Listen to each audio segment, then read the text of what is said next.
Louvado seja Deus.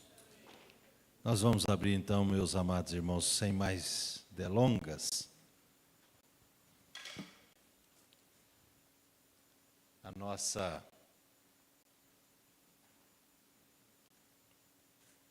Bíblia, o Evangelho, segundo escreveu o apóstolo João, no capítulo 12, e nós vamos falar.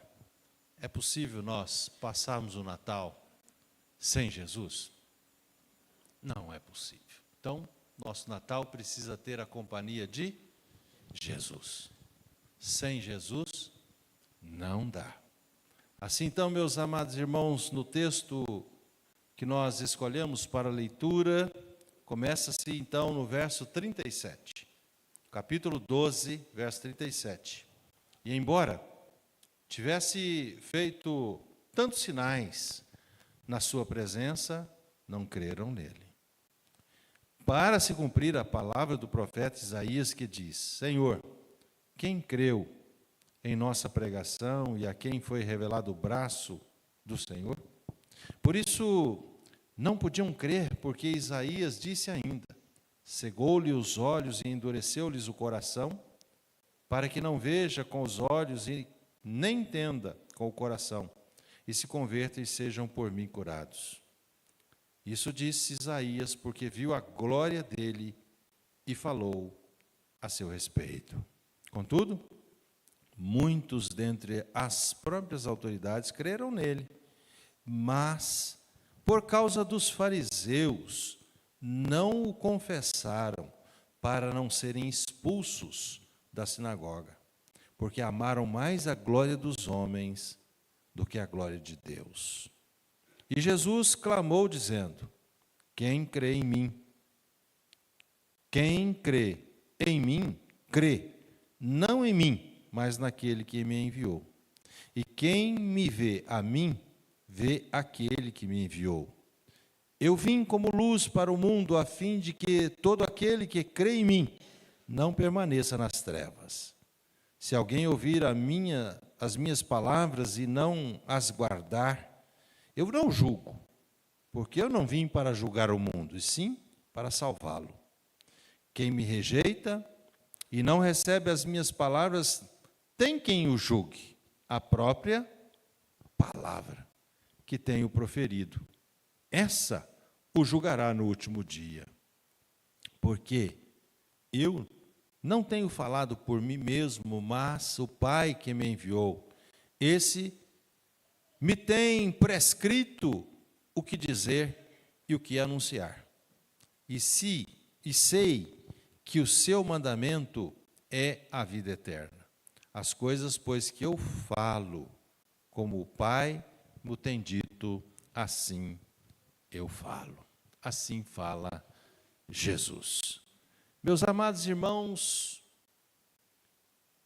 esse é um texto que relata para nós que muitas pessoas tiveram a oportunidade de estar com Jesus, caminhar com Jesus, receber as bênçãos, os milagres de Jesus, mas optaram por se distanciar de Jesus, ficar longe de Jesus.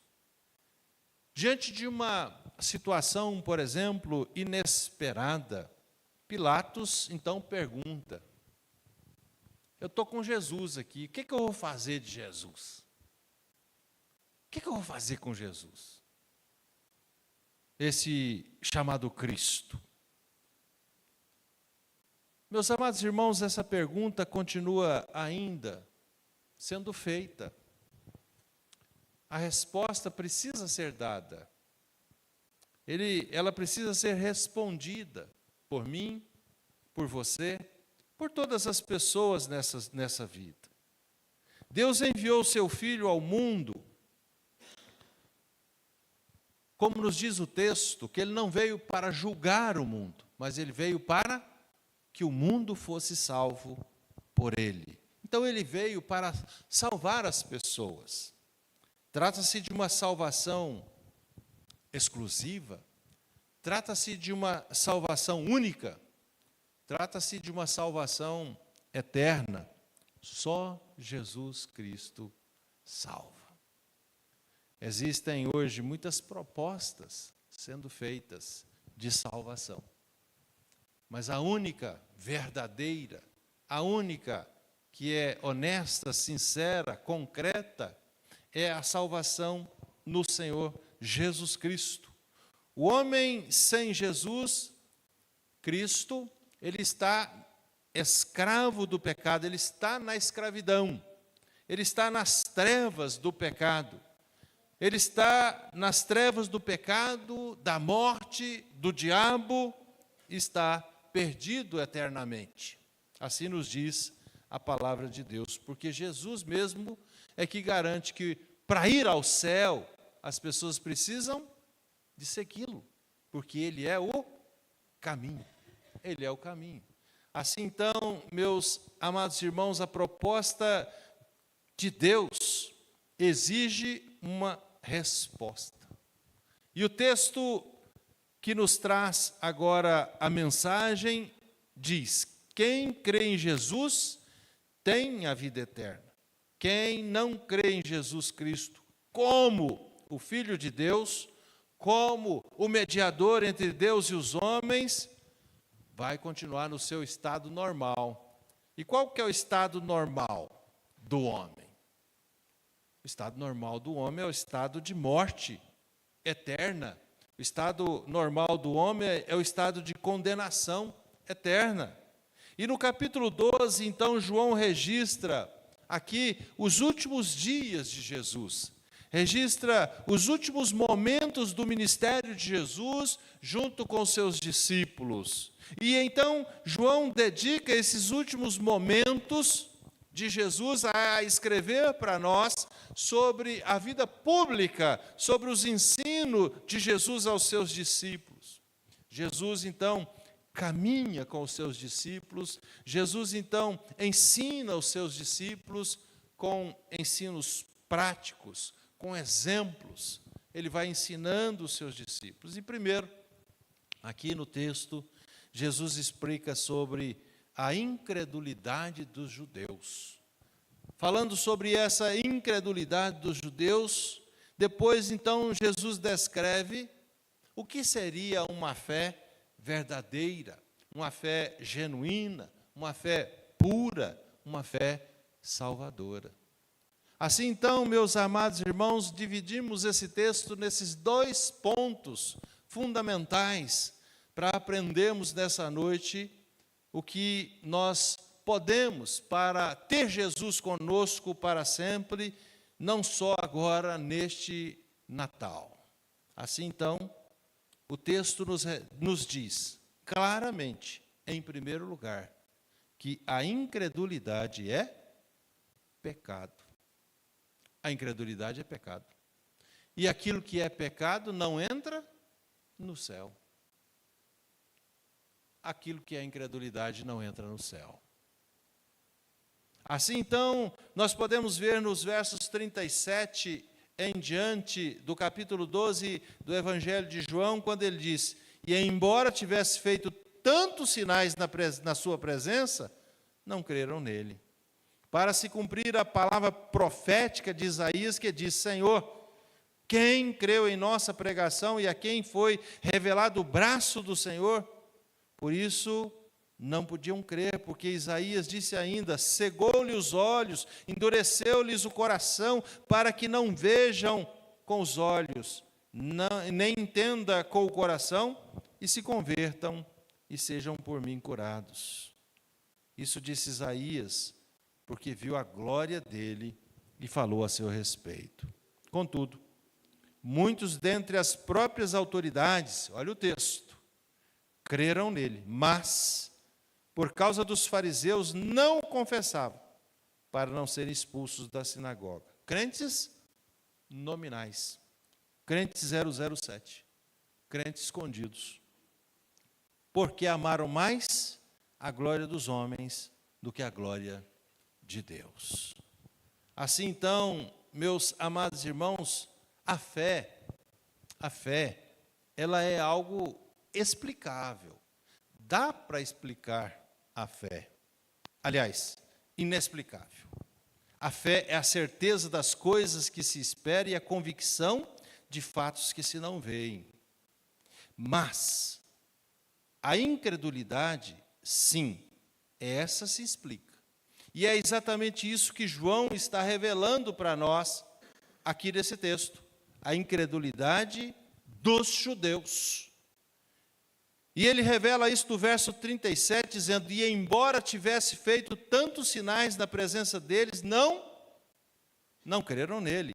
Dureza de coração. Dureza de coração. Então esses sinais indicam que eles estavam vendo as coisas acontecerem. As coisas estavam latentes, as coisas estavam visíveis, as coisas estavam acontecendo, todos estavam vendo, percebendo, assistindo, mas não creram nele. Eles viram Jesus expulsar demônios, eles viram Jesus andar sobre as águas, eles viram Jesus acalmar a tempestade, sinais visíveis, diante de muitas testemunhas. Meus amados irmãos, mas o descrédito tomou o coração deles. O descrédito, então, invadiu o coração deles e tornou aquele coração endurecido, como diz o profeta Isaías. Portanto, nós podemos tirar daqui uma frase que diz assim: milagres não amolece corações. Muitas pessoas veem os milagres acontecendo até mesmo dentro da sua própria casa, mas continuam com seus corações endurecidos.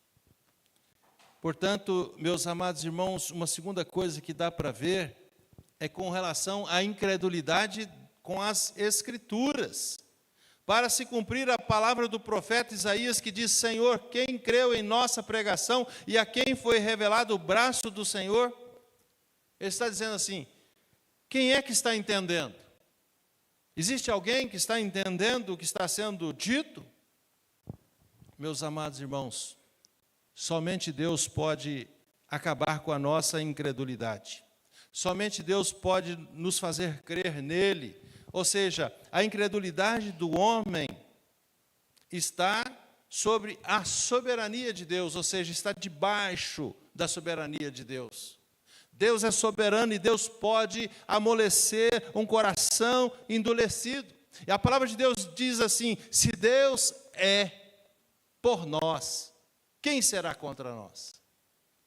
Se Deus é por nós, quem será contra nós? Muitos judeus e até mesmo algumas autoridades, diz-nos o texto, creram em Jesus. Creram em Jesus, mas não assumiram uma fé pública. Creram em Jesus, mas não assumiram, não professaram a sua fé publicamente. E o texto nos diz: porque amaram mais a glória dos homens, versos 42 e 43. O Dr. Martin Lloyd Jones afirma, meus amados irmãos, que o inimigo mais mortal e perigoso com que a igreja tem que lutar é o humanismo. Quanto mais o homem se preocupa com o que o outro homem vai dizer, ou com o que o outro homem vai pensar a seu respeito, quanto mais vivemos para o outro, quanto mais nós pensamos no outro, quanto mais nós queremos agradar o outro, menos nós vamos viver para Deus, menos nós vamos pensar em Deus, menos nós vamos glorificar a Deus, porque nós estamos focando no outro. Portanto, uma fé conveniente não é uma fé genuína. Portanto, meus amados irmãos, se com a tua boca, diz a palavra do Senhor em Romanos 10, verso 9 e 10, confessares Jesus como Senhor e em teu coração creres que Deus o ressuscitou dentre os mortos, serás salvo. Porque com o coração se crê para a justiça e com a boca confessa a respeito da salvação.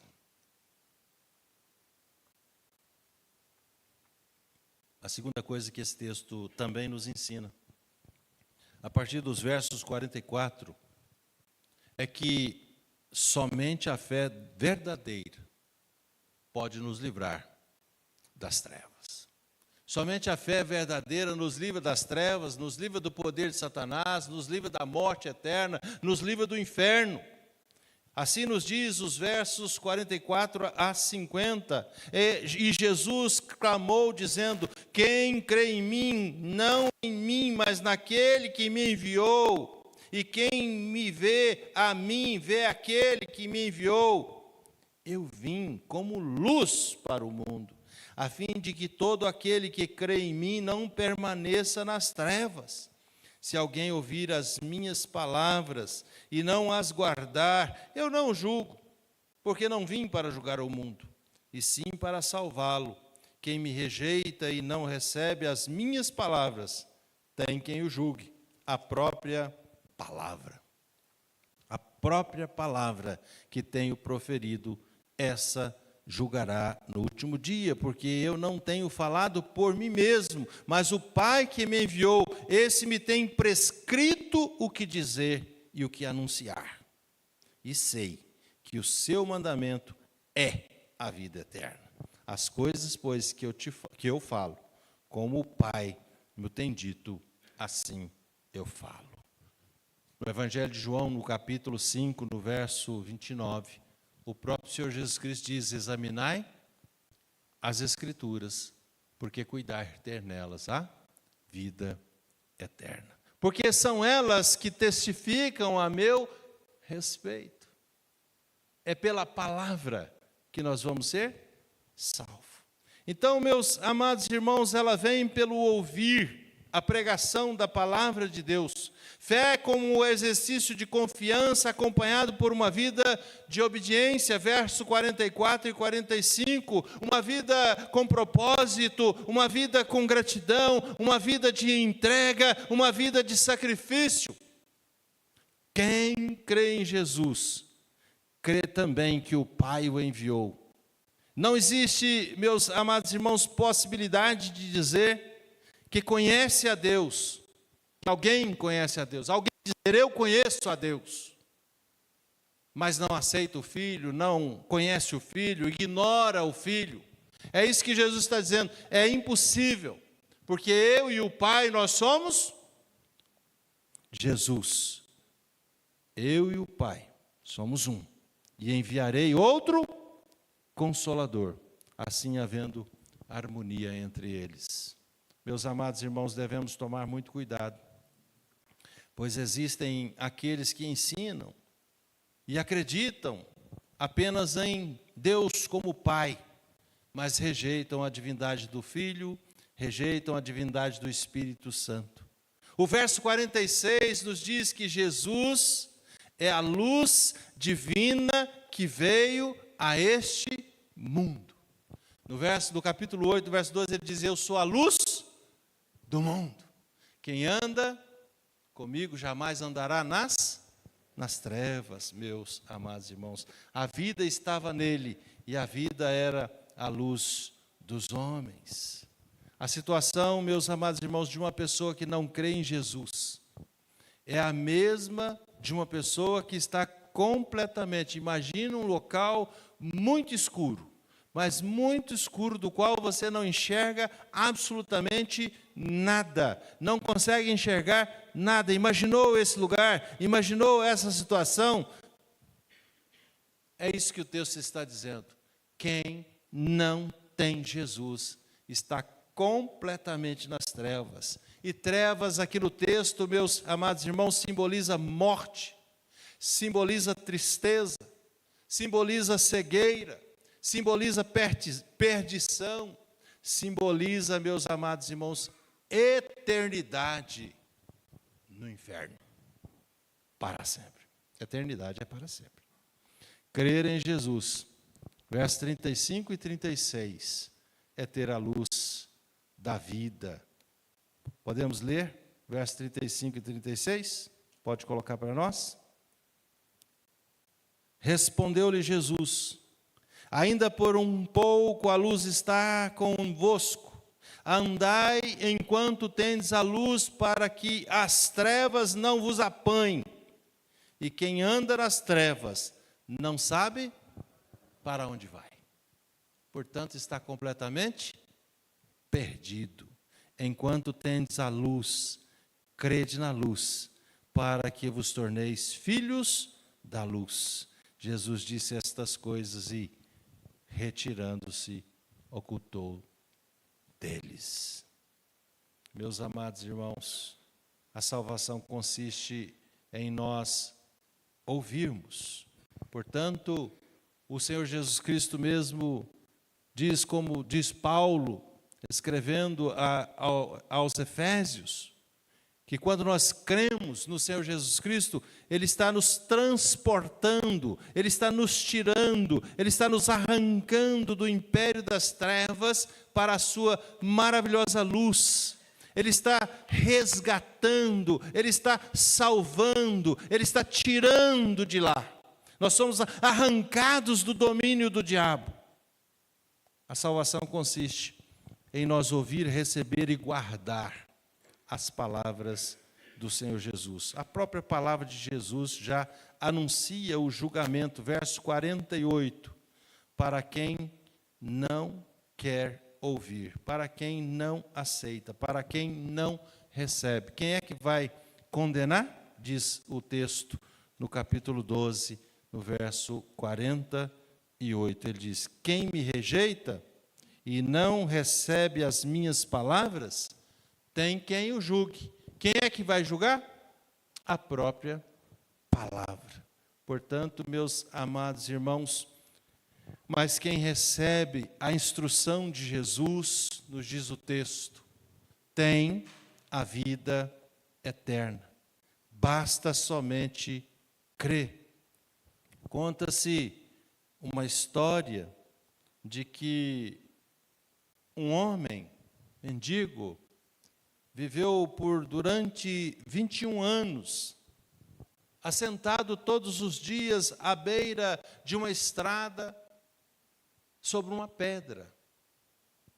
Sobre uma pedra. Vários projetos foram elaborados para melhorar a circulação, arrancando aquela pedra daquele lugar. Mas por causa do mendigo que ficava ali todos os dias, assentado sobre aquela pedra, todos os projetos naufragaram. Não vingavam por conta do mendigo. Até que um dia ele então deixou de existir. Aí, logo depois da sua morte, a pedra foi removida daquele lugar para facilitar então o transporte, a viagem, a passagem das pessoas por aquele lugar.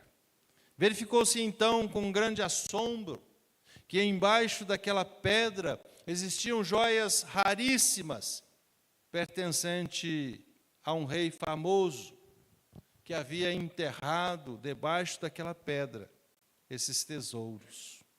O mendigo, todos os dias, assentado sobre aquela pedra, ignorava a riqueza que estava debaixo de si. A sua ignorância era explicável. Ele não tinha conhecimento. Ele não sabia que aquele tesouro estava ali. A Bíblia nos relata, meus amados irmãos, que um homem encontrou um tesouro. Ele foi e vendeu tudo que tinha, veio e comprou aquela propriedade. Conhecer a Jesus é renunciar tudo, é desejar somente a Jesus, é amar somente Jesus, é se entregar completamente a Jesus todos os dias da sua vida. O que nós temos visto nos últimos tempos, meus amados irmãos, são pessoas escolhendo a mediocridade. É estranho que estas pessoas vivam espiritualmente pobre, quando Deus está oferecendo o tesouro da salvação, o tesouro da felicidade, o tesouro da liberdade, o tesouro da vida abundante. Mas muitos têm preferido a pobreza, a miséria de vida, a escuridão nas trevas, enquanto a palavra nos diz, basta somente crer. multidões ainda hoje têm seguido a Jesus para ouvi-lo, para ver seus milagres, para receber suas bênçãos, para ser alimentados por Ele, mas poucos são aqueles que de fato assumem um compromisso de ter uma experiência real com Jesus em sua vida diária. Os discípulos que foram chamados por Jesus ainda não haviam experimentado a vida com Ele até o momento em que assumiram um compromisso, deixando tudo para seguir a Jesus. Jesus nos chama para uma experiência real com Ele e não para ser apenas como a grande multidão, seguindo, mas de longe. Como aqueles judeus que até creram nele, mas por causa de querer permanecer no meio da sociedade, querendo fazer as coisas que a sociedade fazia, querendo ser aceito pela sociedade lá fora, ser benquisto pela sociedade lá fora, rejeitaram Jesus. Para ter Jesus, nós precisamos abrir mão de tudo. A Bíblia diz que nós não podemos amar o mundo. Pois quem ama o mundo e as coisas que nele há, está fora do projeto de salvação. Para que isso aconteça, meus amados irmãos, é necessário nós deixarmos Jesus entrar no barco da nossa vida, como fez Pedro naquele dia em que ele chegava, limpava as redes. Simão seguiu a Jesus depois daquele dia. Ele estava ali e Jesus o convida e ele deixa tudo e segue Jesus. Jesus quer entrar integralmente na nossa vida. Jesus quer fazer parte da nossa vida, não só aqui dentro da igreja. Jesus quer fazer parte da nossa vida lá no nosso trabalho. Jesus quer fazer parte da nossa vida no nosso lar. Jesus quer fazer parte da nossa vida lá no nosso estudo, na nossa faculdade, na nossa escola. Jesus quer fazer parte da nossa vida no seio da nossa família, quando nos reunimos em festa. Jesus quer fazer parte. Jesus quer fazer parte da nossa finança. Isso significa, meus amados irmãos, dedicar tempo a Ele. Nós não podemos esperar. Nós não podemos esperar o tempo passar, as coisas findarem, para depois nós tomarmos a decisão de querer Jesus. Hoje é o dia oportuno, hoje é o dia especial, e a palavra de Deus nos diz: se ouvirdes a sua voz, não endureça o vosso coração. Você que ainda não tomou a sua decisão por Jesus, não espere passar o Natal, tome ainda hoje e passe o seu Natal com o Senhor Jesus. Natal sem Jesus não dá. Não podemos, meus amados irmãos, abrir mão desse tempo oportuno. Nós precisamos de Jesus agora. Seguir a Jesus requer também obediência, o que pode muitas vezes ser custoso se preferirmos fazer o que nos agrada. Continuarmos na nossa vida, querer ficar com um pé seguindo a Jesus, mas com outro pé fazendo as coisas que nos agrada, que nos dá conforto, que nos dá prazer pessoal. Nós precisamos nos dispor a obedecer Jesus por completo, mesmo não parecendo ser o melhor momento. É o melhor momento hoje, porque Jesus vai revolucionar a sua vida, Jesus vai transformar a sua vida. Por fim, meus amados irmãos, não podemos deixar que as dádivas de Deus sejam mais importantes do que o próprio Deus, de quem elas emanam e de quem nós a recebemos. O chamado de Jesus nos convoca a termos uma experiência pessoal com Ele, a caminhar com Ele todos os dias da nossa vida. Hoje é o tempo oportuno. Hoje Jesus nos convida.